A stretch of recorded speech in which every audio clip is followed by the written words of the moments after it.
Assalamualaikum warahmatullahi wabarakatuh. Liridha ila syafaati Rasulillah Muhammadin sallallahu alaihi wasallam. Al-Fatihah.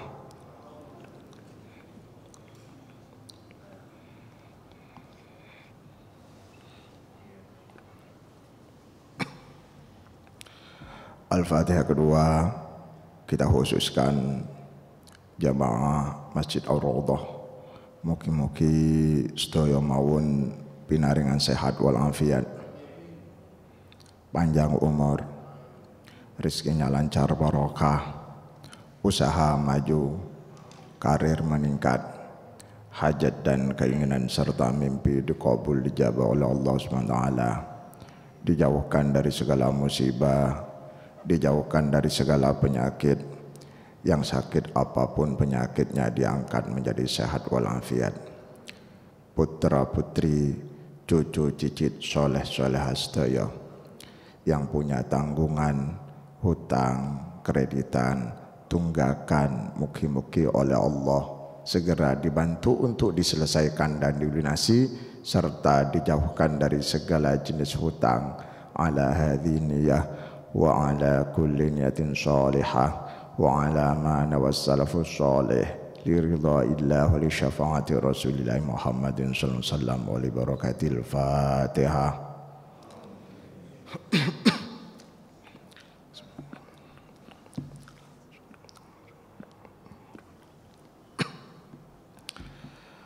Bapak Ibu hadirin jamaah rahimakumullah. Niki sehat nggih? Ada yang enggak sehat enggak? Sehat sedaya. Sebelum saya baca hadis, ada satu amalan yang sangat-sangat dianjurkan untuk dibaca seusai sholat subuh minimal 7 kali. Berapa Pak? 7 kali. Amalan ini kalau dibaca panjenengan satu, pertama uangnya tidak pernah habis, purun mboten. Yang kedua hutang bertambah, maksudnya lunas. Yang ketiga dihindarkan dari segala jenis keruwetan dan kesulitan. Allahumma. Amalan ini larang, ini khusus jamaah Ar-Raudhah. Tapi janji jangan disampaikan ke masjid yang lain. Doanya gampang dan insya Allah jenengan hafal sedaya. Ngetan Pak, jenengan pirengaken mawon, dengarkan. Ya Arhamar Rahimin, Ya Arhamar Rahimin, Ya Arhamar Rahimin, farij 'alal muslimin. Apal buatan? Lah, le apal langsung waca. 1 2 3. Ya Arhamar Rahimin, Ya Arhamar Rahimin, Ya Arhamar Rahimin, farij 'alal muslimin. Diwaca ping 7 ikhlas lillahi taala, hutang lunas. Kula jazakan panjenengan saya. Jenengan amalaken nggih? Alhamdulillah. Pun ngoten mawon. Kita lanjut. Napa kok amal niki Pak patut dan sudah seharusnya kula sampaikan? Karena panjenengan sedaya niku kudu lunas utang. Jenengan saya duweke kudu akeh. Lek jenengan ulunangi utang, utangi lunas, duwe akeh, ngalir terus, mesti sedekahe lancar. Nggih napa nggih? Lancar Pak. Lek duwe gak ono, niat sedekah iko sedekah mboten. Mboten saged. Syarat yang pertama iso sedekah duwe ada. Niat tok. Gak ono duwe saged mboten. Mboten saged. Kaya wong lanang ganteng siap rabi tapi caloni boten enten. Sakit boten? Boten sakit. Tapi pun nikah sedaya nggih. Iki Mas yang ungu belum ya, yang belakang. Belum, sudah nikah le? Belum ya. Oh, belum tambah. Jenengan sampun?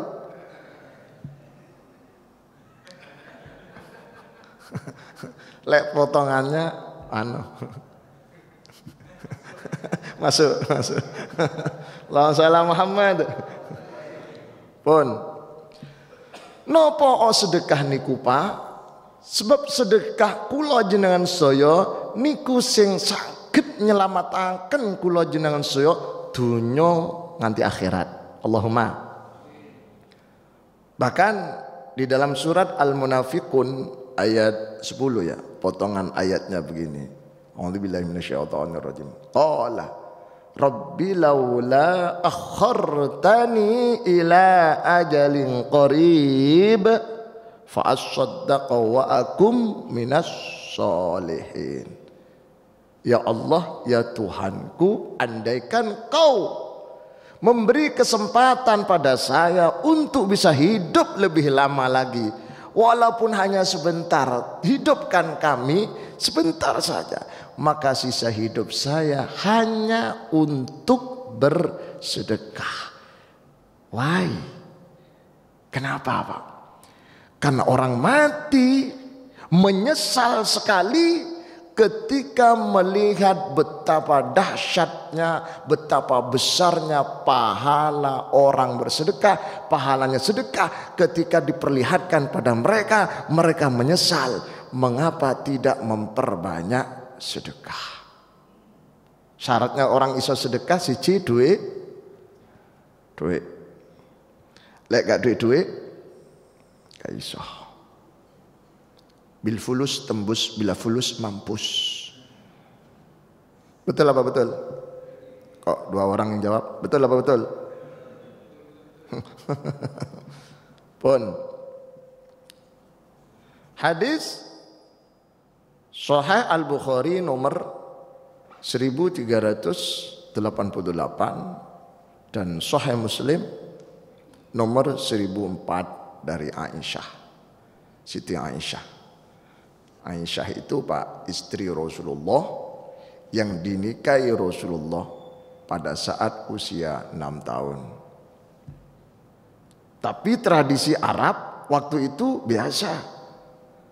Bukan hal yang aib, bukan hal yang hina menikahkan atau menunangkan anak yang masih usia 5 tahun, 6 tahun dan seterusnya. Bahkan ada salah satu penjelasan di dalam sejarah bahwa Aisyah sebelum menikah dengan Rasulullah, khususnya ketika usia 5 tahun atau 4 tahun, oleh Abu Bakar ditunangkan dengan seorang saudagar kaya raya sukses. Usianya 40 tahun atau 45 tahun di saat Aisyah umur 4 tahun atau 5 tahun. Selisihnya berapa? Kalau 45 40 tahun. Kalau 40 36 atau 35. Dan biasa ketika Siti Khadijah, istri tercinta Rasulullah, wafat, usia Aisyah 6 tahun.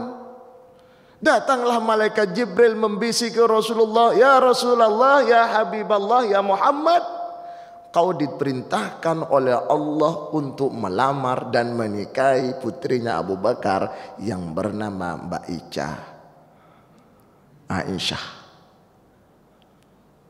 Rasulullah melaksanakan perintah itu, tapi Rasul tidak langsung datang sendiri, melainkan nyuruh kerabatnya, minta tolong kerabatnya untuk melamar, meminta. Ini pelajaran Pak. Jenengan, ya Ustadz Maksum misalkan mau ngelamar seseorang, jangan datang sendiri, nyuluh orang, terutama kerabatnya. Kenapa Pak filosofinya Pak? Mengapa di dalam Islam tidak dianjurkan datang sendiri, melainkan nyuruh kerabatnya? Andaikan lamaran itu ditolak, maka tidak malu. Kerabat ditolak Pak, waktu ngelamar untuk panjenengan, kerabat tidak berkepentingan langsung sehingga tidak terlalu malu. Tetapi juga tidak boleh ngutus orang lain yang tidak ada hubungan kerabat. Itu namanya kurang sopan. Rasulullah perintahkan kerabatnya untuk meminang. Assalamualaikum. Waalaikumsalam. Tuan Abu Bakar, mohon izin, mohon maaf, kami datang mewakili keluarga Rasulullah untuk meminang putri Tuan Abu Bakar, namanya Aisyah. Abu Bakar langsung seperti disambar petir. Di satu sisi senang karena yang melamar itu adalah manusia yang paling mulia, Rasulullah sallallahu alaihi Nabi Muhammad. Di sisi yang lain, Aisyah statusnya tunangan orang lain atau Zubair. Di kalangan Arab, bahkan di dalam syariat Islam, makhtuba, tunangan, seorang wanita yang sudah bertunangan tidak boleh ditunangi oleh orang lain, tidak boleh menerima tunangan orang lain. Itu dalam Islam. Baru tunangan nggak oleh Pak. Lah sak mangke wong gedangan Pak, bojoe wong nerima pinangan lho Pak. Kok ngerti enten kok. Statusnya masih istri orang. Lapor sama Pak Mutin, tolong kawinkan saya Pak Mutin dengan ustadz itu. Dikawinkan, Mutin nggak ngerti lek wedok iku sik bojoe wong. Waktu proses ngundang termasuk kula disuruh suruh datang untuk untuk khutbah nikah dan seterusnya. Saya juga gak paham. Datang sing lanang teko, buyar Pak. Ini fakta ini, bojoe wong. Pada dalam Islam jangankan sampai istri, baru tunangan. Nyun sewu tunangan itu halal buatan dereng halal. Cuma sudah gak boleh diganggu oleh orang lain, apalagi statusnya sudah istri. Nggih Bu nggih? Ibu, nggih Bu nggih? Nggih.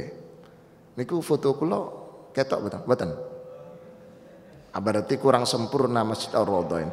Kasih layar sana, langsung monitor itu. Bagus, biar kelihatan. Ngoten nggih. Napa? Kayak gak biyen munculkan Pak Kiai. Ya apa Pak Kiai? Nggih. Sebab kalau muncul suara itu mirip dengan makhluk halus. Pun kalau lanjut nggih. Kemudian Aisyah ceritanya dinikahi Rasulullah dan hijrah ke Madinah umur 9 tahun, kemudian serumah dengan Rasulullah di saat umur 9 tahun. Dinikahi umur 6 tahun, kemudian kumpul dengan Rasulullah umur berapa Pak? 9 tahun. Dalam penjelasan lain, para ilmuwan, para kritikus hadis menyebutkan versi yang berbeda, bahwa Aisyah itu dinikahi bukan umur 6 tahun, tapi umur 16 atau 17 tahun. Umur 16 atau 17 tahun. Dari mana itu?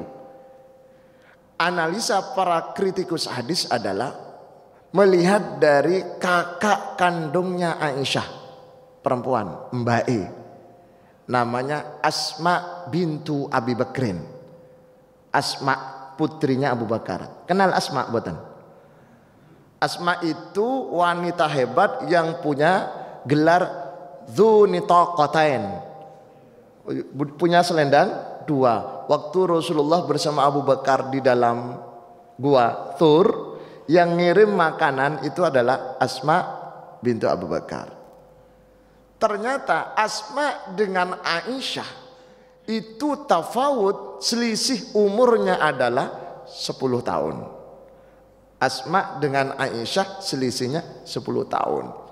Waktu itu Asma ketika Aisyah menikah, Asma usianya 26 atau 27 tahun. Kalau Asma usianya 26 atau 26 atau 27 tahun, selisihnya 10 tahun dengan Aisyah, berarti Aisyah waktu dinikahi Rasulullah usia berapa?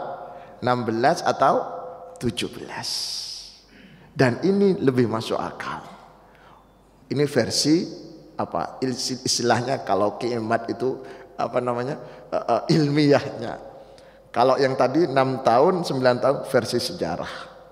Dan semuanya sama-sama bisa dibenarkan karena sama-sama ada data ilmiahnya. Pun kalau lanjut, wa an Aisyah radhiyallahu anha, lan saking Siti Aisyah radhiyallahu anha, anna rajulan satuhni wong lanang ata iku teka sapa rajul annabiyya ing Nabi Muhammad sallallahu alaihi wasallam, sallallahu mugi-mugi paring rahmat sapa Allah alaihi ngatasi Rasulillah wasallam, lan mugi-mugi paring keselamatan sapa Allah ing Nabi Muhammad. Ada seorang laki-laki datang untuk curhat pada Rasulullah. Di dalam hadis Bapak Ibu Sedoyo, ketika perawi, baik rawi pertama ataupun rawi terakhir, khususnya rawi pertama, menyebutkan seseorang dengan kata rajul, orang itu atau seseorang atau si anu, itu ada dua kemungkinan. Kemungkinan yang pertama, orang itu tidak disebut namanya karena sungkan, karena orang itu orang hebat, orang mulia, beliau. Kemungkinan kedua, orang itu kurang api, kurang baik track recordnya, sehingga mau menyebutkan namanya itu juga gengsi, gengsi. Dalam hadis Sahih Bukhari ini, Aisyah tidak menyebutkan nama seorang laki-laki itu bukan karena gengsi, tetapi karena orang itu terlalu mulia, istimewa, karena termasuk 10 sahabat yang dijamin masuk surga. Dalam riwayat Imam At-Tirmidzi, Rasulullah katakan begini, Abu Bakar fil jannah, Abu Bakar masuk surga. Hitung Pak, Abu Bakar fil jannah, masuk surga Abu Bakar. Umar fil jannah, Umar masuk surga. Utsman fil jannah, Utsman bin Affan fil jannah, masuk surga. Ali fil jannah, Ali bin Abi Thalib masuk surga. Siapa lagi Pak? Abdurrahman bin Auf fil jannah, masuk surga. Sa'ad bin Sa'id, Sa'id bin Zaid maksud saya, Sa'id bin Zaid fil jannah, masuk surga. Sa'ad bin Abi Waqqas, Talha bin Ubaidillah, Zubair bin Awam, dan Abu Ubaidah bin Al-Jarrah. 10 sahabat yang dijamin atau dikasih kabar gembira Rasulullah, jaminan masuk surga. Salah satunya siapa Pak? Sa'ad bin Abi Waqqas, yang oleh Aisyah disebutkan seseorang atau seorang laki-laki datang pada Rasulullah untuk curhat. Apa curhatannya Pak? Laki-laki itu siap bercurhat. Laki-laki itu dalam kurung adalah Sa'ad bin Abi Waqqas.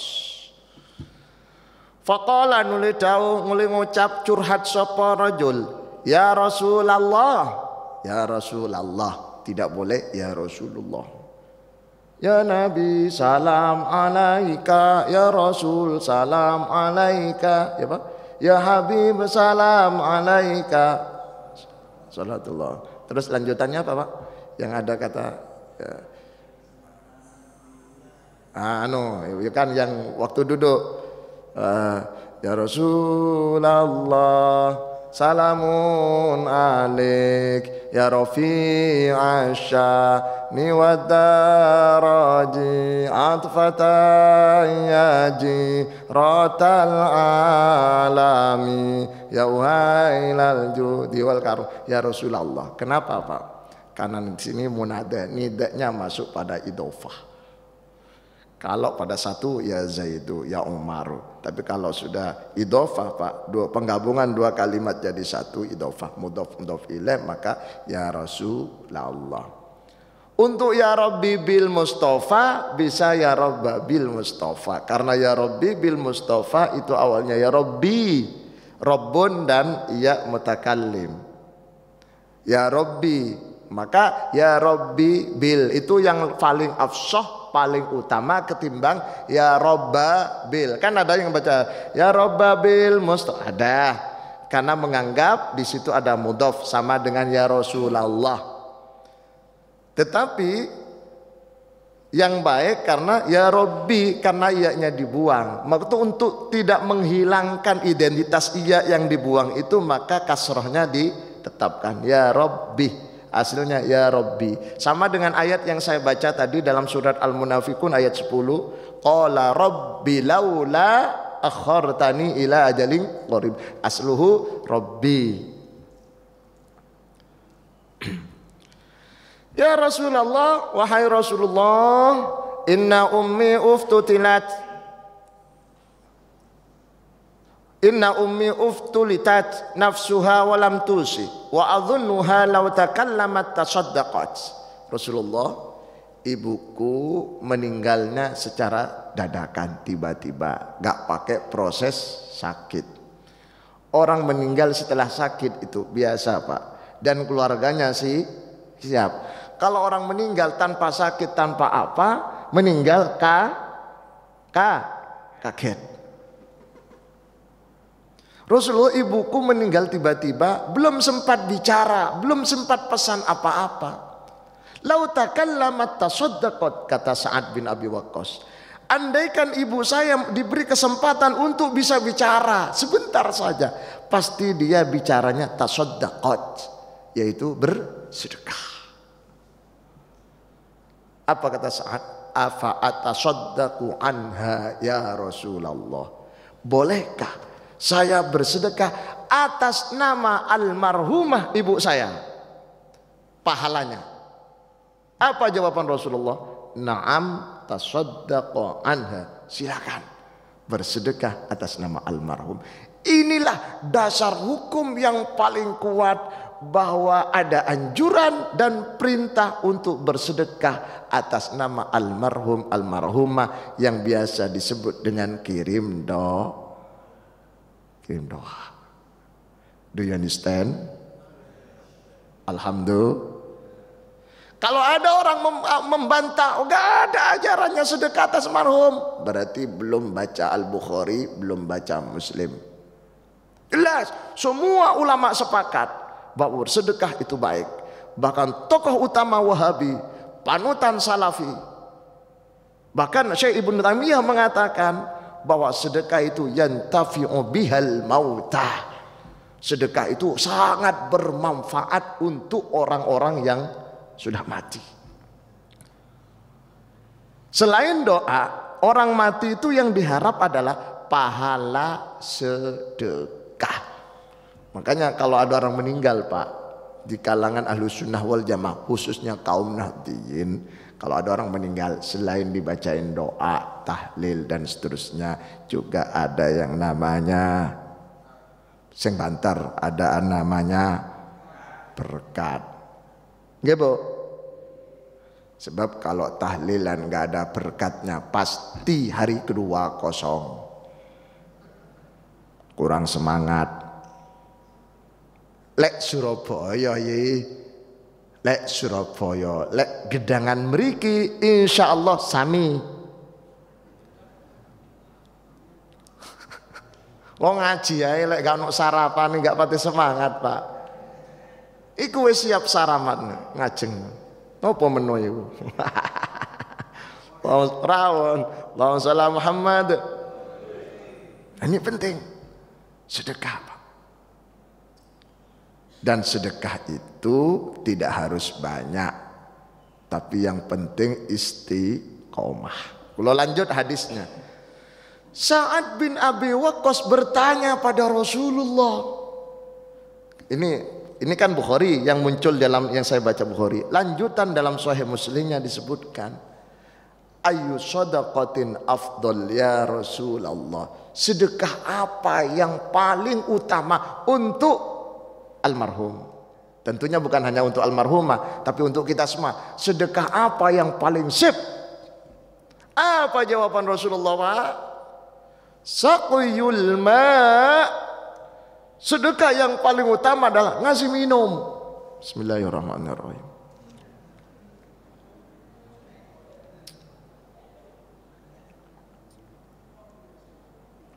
Alhamdulillah, santri. Saya kalau subuh itu biasa selain santri ada kopi susu biasanya. Buatan tempat lain gitu, tempat lain. Misalnya teng gedangan pojok niku Al Hidayah ngoten. Lek mriki mboten usah. Karena apa? Ngerti. Kan enggak boleh minum susu atau kopi karena khawatir asam lambungnya sehingga dikasih air putih. Nah, santri ngoten. Alhamdulillah. Berarti itu para pengurus ngerti biar ustadznya kiainya sehat terus. Padahal aslinya males. Allahumma shalli Muhammad. Pertanyaannya, mengapa jawaban Rasulullah itu mengatakan saqyul ma, ngasih minum? Karena di saat itu salah satu kebutuhan yang paling urgen di kalangan orang Arab di padang pasir adalah air. Air, Pak. Maka salah satu bekal yang dibawa ketika bepergian yang paling urgen adalah air. Salah satu faktor kemenangan dari perang Badar 300 atau 350 melawan 1000, faktor kemenangan salah satunya adalah air. Air itu banyu. Air banyu. Nggih. Bahkan Rasulullah ketika bepergian mau sholat, mau wudu, gak ada air. Sampai Rasulullah ngampung airnya seorang wanita Yahudi atau Nasrani gitu. Saking sulitnya mencari air, maka air. Berarti kalau demikian, maka kesimpulannya adalah sedekah yang paling baik adalah sedekah yang sangat dibutuhkan oleh masyarakat. Untuk saat ini berarti sedekah yang paling baik adalah uwe. Nggih napa nggih? Ada yang nggak mau uang? Wong orang gila saja mau, Pak. Ada orang gila, Pak ya. Orang gila, ngatur orang gila agak stres itu. Kan minta di jalan, dikasih 2000 gak mau, Pak. Berarti orang gila itu juga ngerti urusan uwe. Apalagi tidak gila. Apalagi ustadznya, kiainya tambah ngerti itu. Assalamualaikum Muhammad. Jadi kesimpulannya, sedekah yang baik adalah sedekah yang sesuai dengan kebutuhannya. Jenengan kalau mau sedekah pada orang, dilihat orang itu butuh apa. Oh, dia kesulitan, di rumahnya nggak ada beras, belikan beras. Itu beras. Oh, seperti nom-noman, itu sing di luar, ya itu, Mas, namanya siapa, Mas? Wis rabi dorong, ya, belum. Sedekah yang baik untuk dia, carikan istri. Mau. Tak dungakno bojomu besok wayu, irunge mancung putih, anak wong sugih, anak tunggal. Wong tuwae wis amino. Lagi ya. Karena sesuai dengan kebutuhannya. Pagi-pagi ngoten niki ngaji, Pak. Posisi perut lapar. Maka sedekah yang baik adalah itu sudah siap. Nah, Kalau nasinya sarapan sudah siap, ngajinya ojo suwe-suwe. Garakno gapati ikhlas. Ini penting Pak, penting. Kondisional. Alias kalau ilmu balaghah namanya apa sih? Muqtadol hal. Jangan doa tahlil, ngerti tahlil Pak? Ojo dawa-dawa doa tahlil iku. Wong iku wetenge luwe. Wis pendek-pendek sing penting ikhlas, jelas. Ikhlas jelas. Ojo dawa enggak bagus. Ya endek enggak jelas enggak bagus juga, Pak. Enggak bagus, Pak. Jarine tuan rumah enggak jelas. Yang jelas, yang penting jelas walaupun pendek. Saya dulu pernah hadir kampanye, Pak. Dulu waktu partai 3. Waktu partai masih 3. Berarti saya pasti hadir di partai 3 waktu itu. Nunggu kiai besar, ulama besar di Indonesia. Nunggu pagi sampai asar. Hanya pengen mendengar doanya. Karena kiai besar itu diundang pagi, kampanye pagi, gak teko mari asar, Pak. Gledek dungoi, Pak. Ngenteni sedino, apa dungoi, Pak? Saya masih ingat sampai sekarang. Rabbana atina fid dunya hasanah wa fil akhirati hasanah wa qina adzabannar. Saya buatan, saya jelas.